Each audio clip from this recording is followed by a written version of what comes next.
Hello, welcome back. This is week number 7 of Monday Nitro, October 16th, 1995, Albany, Georgia, the Albany Civic Center, which would see this week's show score a 2.6 in the ratings versus WWF Raw's 2.2, making WCW the weekly winner once again. Are you sick and tired of playing around with kids? Well, you're in the right place because this is where the big boys play. We've got a great card tonight, and we're going to talk about this ongoing feud between Arn Anderson and Ric Flair. Arn Anderson and Brian Pillman versus Ric Flair. This angle predates the first episode of Nitro, as the tension had been growing between Arn and Ric. Add the volatile Flying Brian to the mix, and the powder keg was set to go off. On the very first episode of Nitro, we saw Arn, the Enforcer, interrupt the match between Sting and Flair, causing a DQ finish. September 11th would see Flair cut a promo responding to the prior week's events, with Lex Luger briefly interrupting for no apparent reason. This would lead up to Fall Brawl 1995, where Anderson and Flair would square off in a classic match between two legends, but would end in typical WCW fashion with outside interference from Pillman, who kicked Flair in the head, causing him to stumble right into the Enforcer's DDT, giving him the victory by pinfall as the official's back was turned during the interference. The following night, September 18th on Nitro, Flair would pick up a win over Pillman and exact a small measure of revenge for costing him a win the previous night at the pay-per-view. The September 25th episode of Nitro from Florence, South Carolina would see a promo with Arn and Brian making fun of the fact that Flair has no friends and can't get a partner to face them. October 2nd's Nitro from the Denver Coliseum would see Ric score a DQ victory over Anderson as again Pillman interfered just as Flair made Anderson tap to the figure 4. Brian came off the top rope, hit Ric Flair with a body splash, causing referee Nick Patrick to throw out the match. October 9th put Nitro in Chicago at the Rosemont Horizon, and it was a perfect setting for a steel cage match between Anderson and Flair, and of course Brian Pillman interference during the aforementioned match. As Flair had Anderson in trouble, Pillman scaled the side of what was the shortest steel cage I have ever seen, and Flair decided to hit him. Pillman falls to the floor. Ric comes off the top rope, hits Arn with a double axe handle, sets up for the figure 4, but Arn pulls something out of his tights, decks Flair in the head, pins him for the 3-count victory. So that leads us to tonight in Albany, Georgia, where Ric Flair and the man they call Sting are scheduled to face the Enforcer, Arn Anderson, and Flying Brian in a tag match in the main event, which is one of 4 big matches slated for this evening's show. Without further ado, roll the intro, and we'll send it down to our announce team of Eric Bischoff, Steve Mongo McMichael, and of course, the incomparable Bobby the Brain Heenan. Think of Nitro with a shot of the capacity crowd at the Albany Civic Center in Albany, Georgia, live on TNT, and of course, the pyrotechnics. Who could forget that? One of the best parts at the start of the show. Here's our announce team up at the broadcast position, and who could forget the adorable one himself, Mongo's little dog, Pepe. Now, Bobby the Brain Heenan calls Pepe a little tarantula and asks Mongo to turn him around because he has a very, very important question to ask Mongo. Turn that tarantula around there for a second. Oh, there's where the batteries go. Yeah, and Bobby wanted to know where you put the batteries, alluding to the fact that they go up Pepe's butt. But there are more important things on hand, like Ric Flair and Sting tonight. And on WCW Pro Saturday morning, Sting said he'll have Flair's back, but if Flair double crosses him, Sting will leave him for dead. Let's go down to the ringside for our first match of the evening. We see the lovely Kimberly, the Diamond Doll, accompanying her man, the television champion, Diamond Dallas Page, and he really played this heel role well, and the crowd absolutely despised him. You know, Kimberly, the demure one, he of course plays the heel, makes her open the ropes for him, and we cut backstage to Saturday night with an interview with Max Muscle, Kimberly, DDP, and Mark Merrow when he talked about having a flat tire on his car, and Max Muscle slips up and says, oh, it's 4 flat tires. And Merrow says, it was only 1 flat tire, and punches Page in the face, KOing him.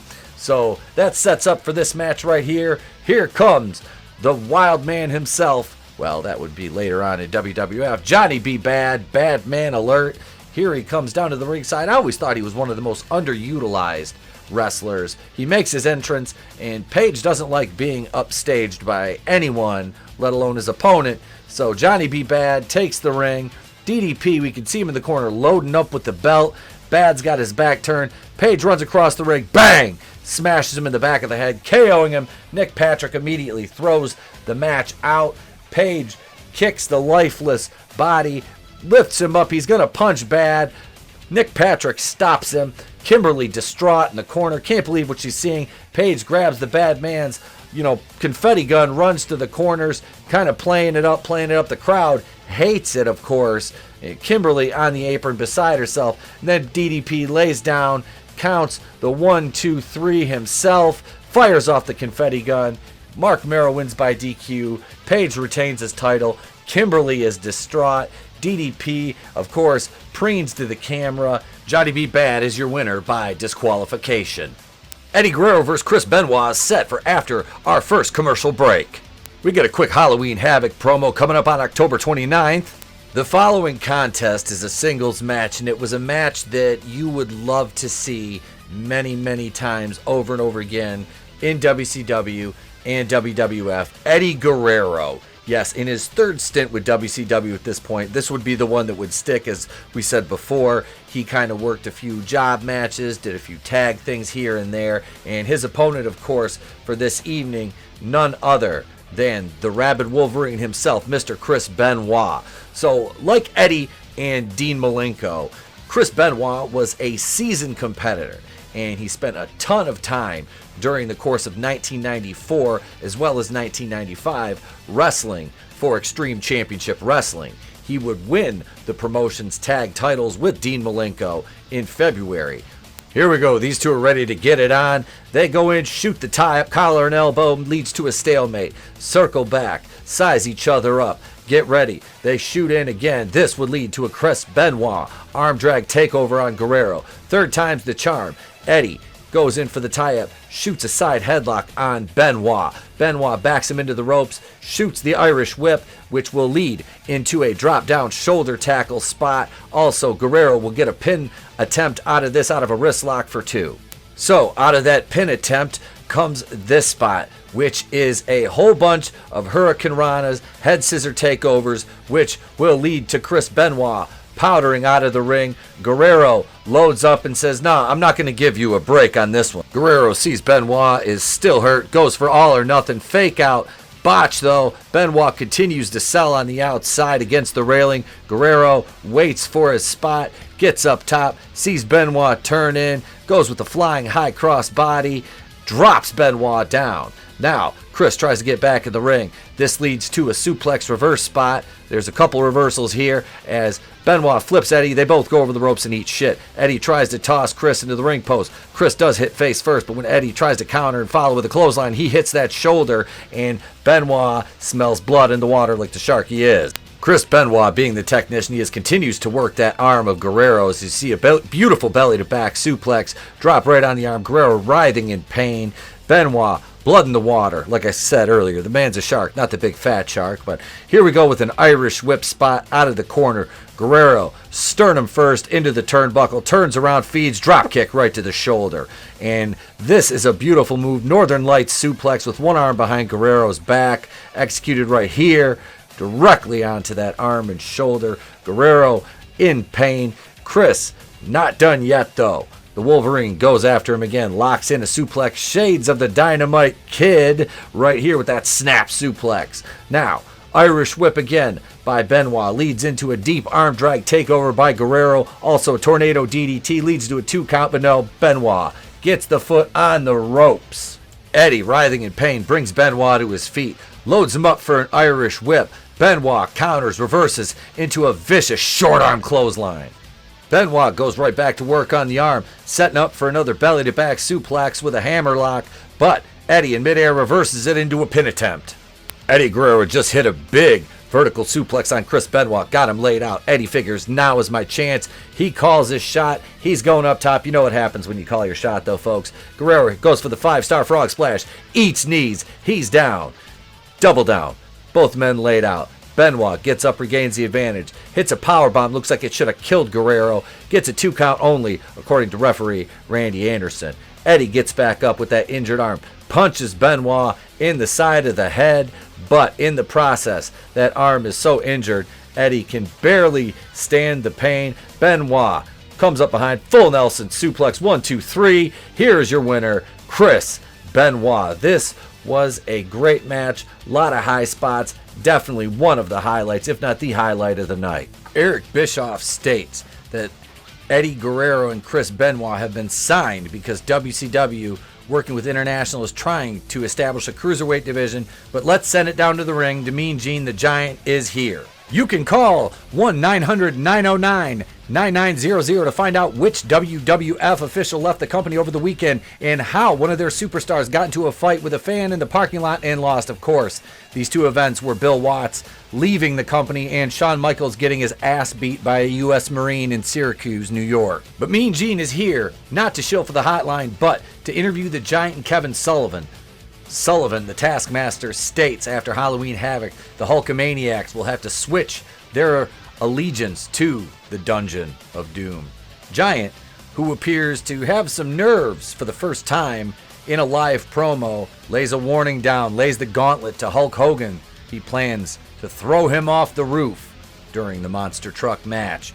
He also puts his hand over Okerlund's face just to showcase his sheer size. Up after the break, Hacksaw Jim Duggan versus Ming in a one-on-one contest, but not before we have a Saturday night preview. Hacksaw Jim Duggan takes on VK Wall Street. The Disco Inferno on hand to go one-on-one with Alex Wright. Also to appear, Macho Man Randy Savage will be in the house, along with Hugh Morris in action on Saturday Night Live. The very agile big man. Also, Hulk Hogan will be on hand to address the situation leading into Halloween Havoc. That's all ahead this Saturday, 6:05 Eastern on the Superstation TBS. All right, now we are ready for our next match, a singles contest scheduled for one fall. But we see on the entryway the Disco Inferno out there dancing his arse off yet again, interrupting somebody else's entrance. Who could it be this time? Well, folks, we know. The music cuts out, somebody else's kicks in. It is, of course, Ming, who Disco quickly gets out of his ways. We see the masked Ming come down to that mask fits him horribly. He shouldn't have ever worn it. But his opponent making his way to the ring, Hacksaw Jim Duggan, 2x4, an Old Glory in hand. Hacksaw comes out to, as usual, a big pop. The USA chants, of course. Match starts out quick, though. Ming jumps Duggan from behind. This is not much of a match. Big punch to the face. You can tell by referee Nick Patrick's reaction. Duggan off the whip. Big body slam. Ming no-sells it, though. Hits Duggan right in the mush with a crescent kick. KOs him. He's down. Here it comes. The golden spike that WCW built up so much in the wake of his arrival. Puts it on Duggan. That's it. It's all mathematical at this point, ladies and gentlemen. Here is your winner by submission, Ming. This was a quick match. Not really much to say. Could have been a little bit better of a hoss fight, but I really have no complaints about this one at all. Up next, the feud between Arn Anderson and Ric Flair continues with a tag team contest featuring Arn Anderson and his fellow Horseman running mate, Brian Pillman, versus the founder of the Horsemen, Ric Flair, and his often enemy, sometimes friend, tag team partner, the man they call Sting. But before we get to that main event, WCW World Heavyweight Champion Hulk Hogan and manager Jimmy Hart deliver a pre-recorded promo where Hogan says he's akin to being Don Corleone and says he's more powerful than any single promoter on earth. Hart then explains to Hogan he's worried about Halloween Havoc. Hulk tells him, just be quiet. He's going to tear apart the Dungeon of Doom one by one. He also calls the Giant big, nasty, and stinky about 5 times. The crowd is fired up in Albany, Georgia, ready for the main event, and so are we. Let's send it down to the ramp. Making their way to the ring first, the team of the Enforcer, Arn Anderson, and Flying Brian Pillman. Yes, the heels make their way first, as is tradition. These two, Pillman really laying it on thick. Here comes the Nature Boy, looks back, No sign of his tag partner Sting. This worries everybody, of course, at first. No sign of unity amongst the two. Nature Boy says, I'll do it myself. He is, of course, the dirtiest player in the game. Bell time here as we can't see who's going to start out first. The referee sends Arn Anderson outside of the ring, leaving Brian Pillman to start things out with the Nature Boy, Ric Flair, and Pillman wastes no time, forcing Flair back into the corner with a tie-up. Gets a chop in, gets spun around though, as Ric Flair isn't the dirtiest player in the game for no reason, ladies and gentlemen. There's a chop. The referee bumps off that one, stiff right to the jaw. Flair not done with Pillman yet, of course. Here comes another chop and tees up a couple shots to the gut.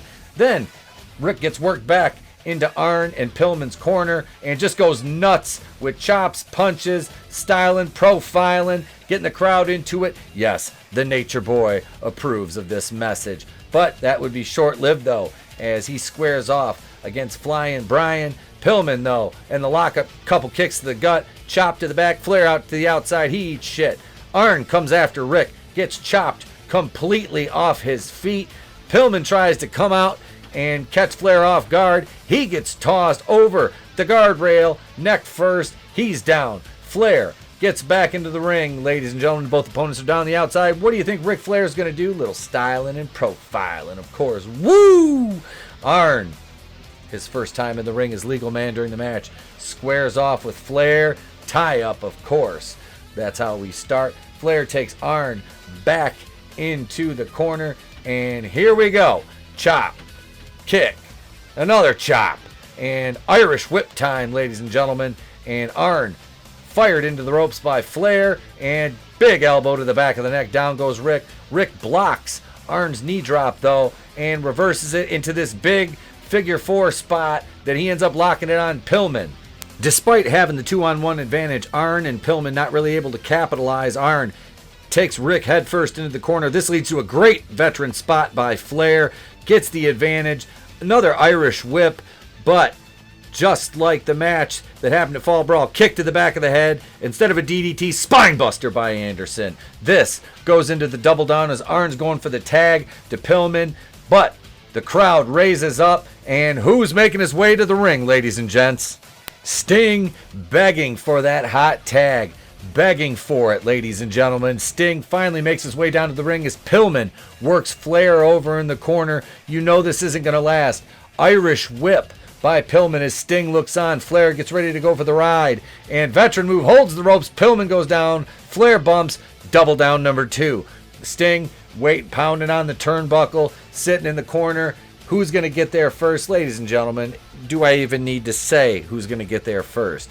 Flair on the knees. Sting across the ring, leaning, stretching. Flair dives and get ready to see a flurry of madness. Sting gets the hot tag, lays out the heels, and let's get ready for some big Stinger splashes, shall we? Because it's about to happen, and it's going to happen a couple times. So Sting, onto Anderson, Stinger splash. Onto Pillman, Stinger splash. Says, you know what? I don't think I'm quite done yet, so let's do this again, shall we? And onto Anderson, Stinger splash. Onto Pillman, Stinger splash. And he clotheslines Anderson over the top rope. He eats shit. Pillman's getting ready to dive. He eats the ropes with his nuts first. And the heels are laid out. They're going to powder. That's it. That's the end of the match. Here's your winners, Sting and Ric Flair by disqualification. Sting says this is the man right here as the heels make their way to the dressing room defeated and embarrassed.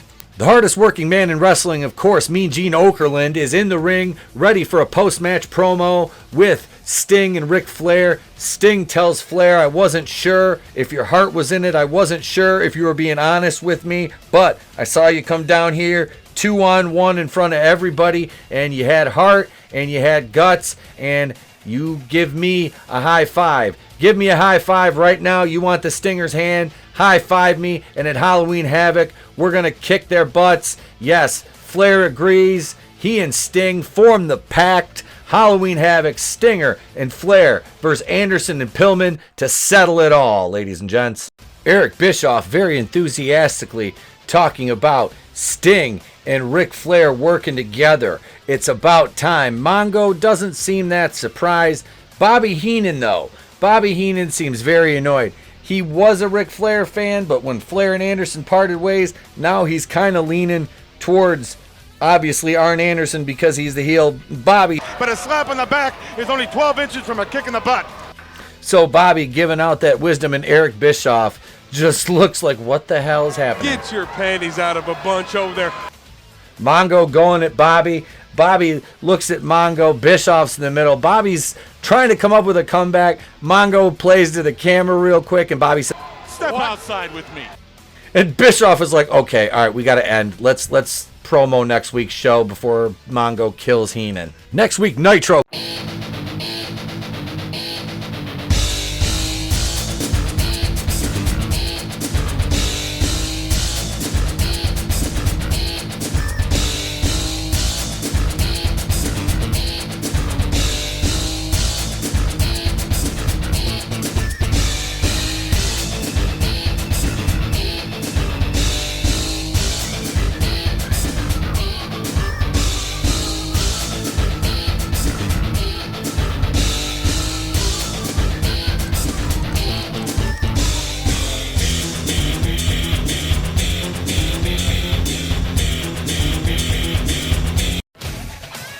Get your own. Take that, you bitch! Oh, what the hell? How'd you like that? Hey, joke's on you. I have hepatitis.